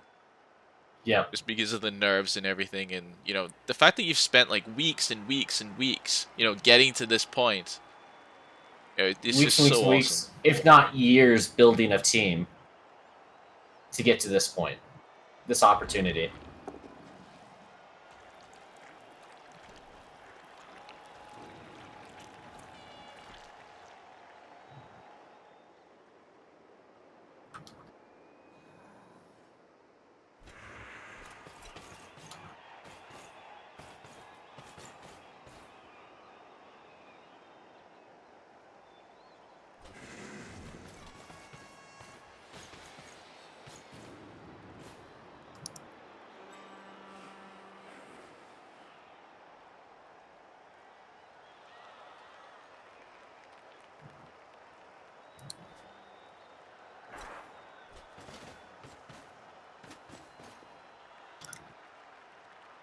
Who do you think is the blitz target? Because I thought it was going to be Sharkbait just to get the Beast Nurgle into next to Three Toes. Sure, now. Honestly, I don't think there's a wrong answer. Like, if you hit Shawnee, it means he doesn't have that strength 4 guy able to come around and get in front of the ball. You got the 2 Beastmen at the front there tied up. If you blitz, you know, Sharkbait down again for the same reasoning that, you know, blitzing Shawnee, it wouldn't be bad. You know, you're putting him down and stopping him from being able to run around and get as far out to the right. Yeah. I mean, yeah, One yeah, I thing I'd think it is actually like to Sharkbait. see. Sorry. No, you're good. Darren Potence, I would have liked to see him mark up Shawnee, but he's just making the cage a little bit stronger.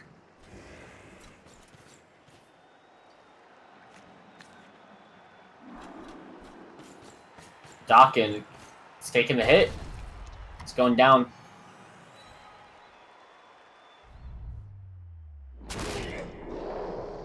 You get the armor break. I don't think no matter what you do, you pile on. You want to make it so that way he can blitz next turn. Yeah, I completely agree. Like we said, like any armor break now is just so much more impactful just because of the time that's left. I mean, this game ends as soon as someone scores. It's not like we have to play until turn 24. We stop the dive-in potential from Three Toes. We just have a complete wall.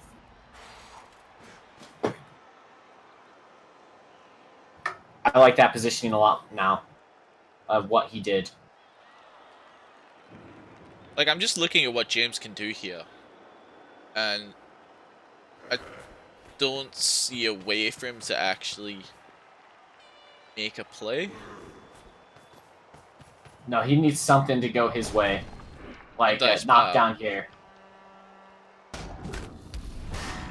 Okay. So that's freed up some beastmen that can get players back in front of the ball again. But the question then becomes, you know, does he have enough players that can get in front of the ball? I think he just wants to force enough resources to go towards these other players that maybe he has a shot with Three Toes.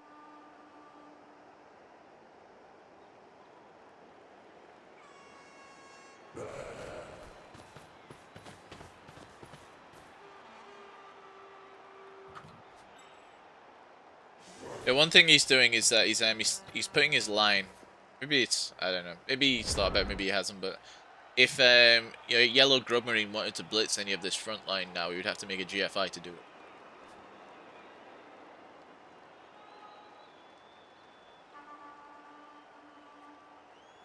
Boxing saying less players plays slower.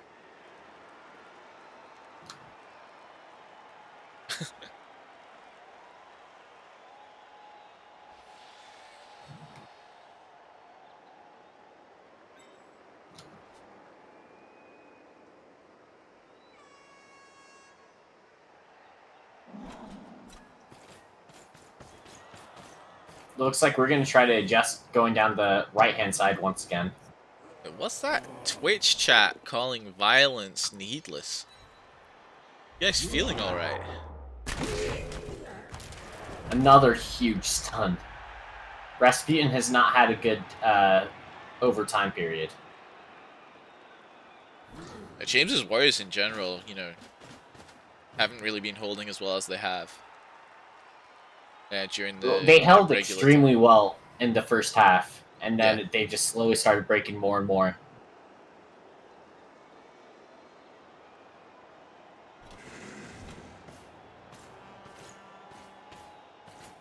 I think our blitz target is going to be onto Melwalk.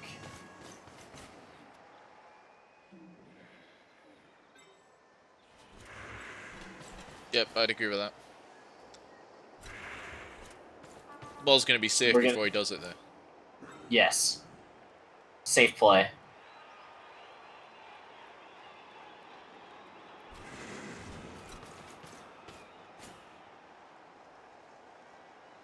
Started breaking. You're not wrong, Nick.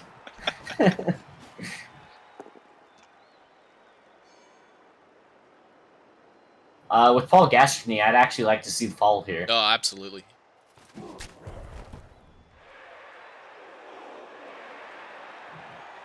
He's going to take a blitz from Shawnee, but it's better than the ball being sacked. James now is almost in the position that Synergy was in all game, basically. You know, there aren't that many pieces that he can actually move without having to roll dice with. Yep. On foul Falcons does a thing. appearance. That's a huge one. And that doesn't help either. The block stand fam, you know, you're not going anywhere. I think that's just what Synergy needed to close out this game. Oh, he dodges out. He is going.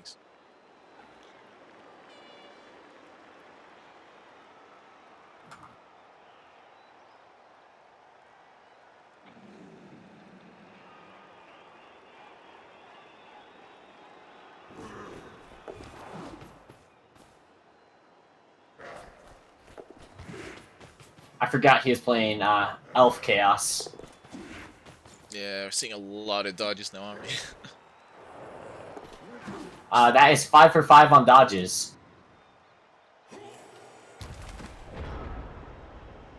But again, though, there's no real pressure on Synergy here. He can just sort of, like, you know, take a block, and then he's free to move forward. Like, James just doesn't have the pieces to actually choke the field that he would need to play a passive defense like this.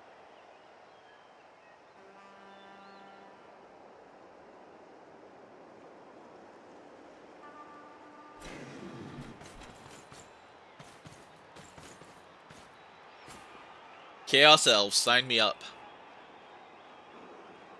Please no. I don't need to see killer elves. The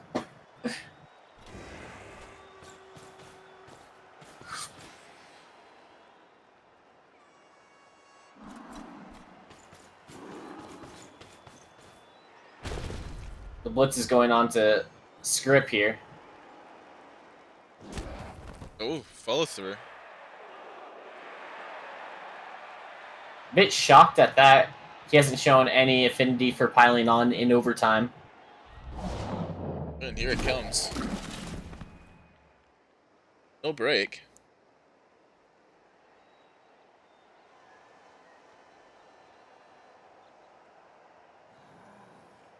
Interested to see whether he actually moves his cage to the right here, or whether he's going to keep his cage central to more or less threaten and say, okay, look, I can still go back the other way. I think he's going to go to the side a bit more, but he's going to keep it centralized enough that it won't be too bad, no matter the decision. Base cage, though. Yeah, I'm not keen on that. You can make it so that way it's red dice no matter what with the base part, but that is still risky. nonetheless.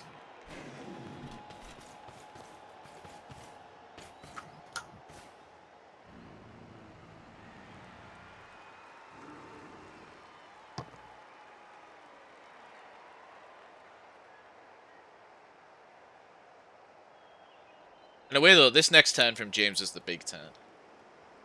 Like, he either sacks the ball or he loses the game. Because I don't see a way that, you know, he can manage to get as like enough beastmen like to completely screen off the right hand side here.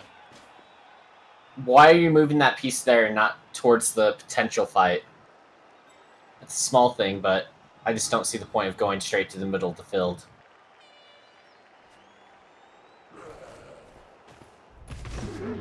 Let's dodge fail. And that's gonna be it. That should be game. That is game. Wow. I don't think Synergy will take any hits. There is a GFI needed. No, it's not. You just move your rotter out of the way. The 1, 2, 3, 4, 5. You're scoring. I forgot that rotters are moving 5. My bad. Again. 1:50 in the morning. I thought they were the speed of Nurgle warriors. Yeah, it's late. It's been a long day. Question. Okay, so Synergy can win now. It just depends on how, like, if he wants to take blocks or something. Which I would suggest he doesn't. But you just never know when you're in this situation, do you? Yep, there we go. Here's the score. And Synergy moves through to the ReBBL playoffs semi-final. Wow. What a turnaround of a game. That's Big O Div 2 beating out the Big O 1 winner as well, which is really big scalp.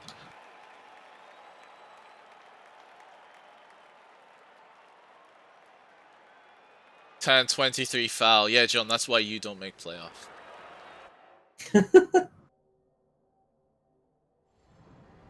Wow, what a game. So looking at the block dice here, which is actually a lot lower than I thought it would have been. We got 43 blocks on from the Chaos to 49 from the Nurgle team there. Yeah, that was less blocks, but there was enough armor breaks for both of them, as there was 45 in the game. Yeah, it's less like, you know, like the quantity of blocks thrown there, but like the quality of the blocks they're throwing with so much like Mighty Blow Claw is just gonna be huge. But yeah, guys, so Synergy moves into the semi-finals. I haven't looked at who he's gonna be facing yet, or who he could potentially be facing. But make sure that you all stick around for that. Thanks so much for watching, guys. Thanks very much to True Blue for joining me in the wee hours of the morning. Do you have anything you want to shout out before we go? No, not entirely. Just that was a fantastic game. Synergy is in chat. That was a huge game. Coming back from that game from the first half, that was a masterclass in the second half. I really enjoyed watching it, Synergy. I guess that's the one shout out. Okay, so looking at it, the next game will be, if I'm doing my maths quickly in head, maybe 3 AM UTC.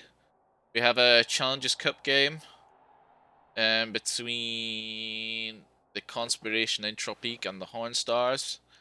And then 2 hours after that is the playoff quarterfinal between Don't Mess With Us and the Lizard Blizzard, which actually, according to the calendar, doesn't have a caster yet, so I don't know who to direct you through for that.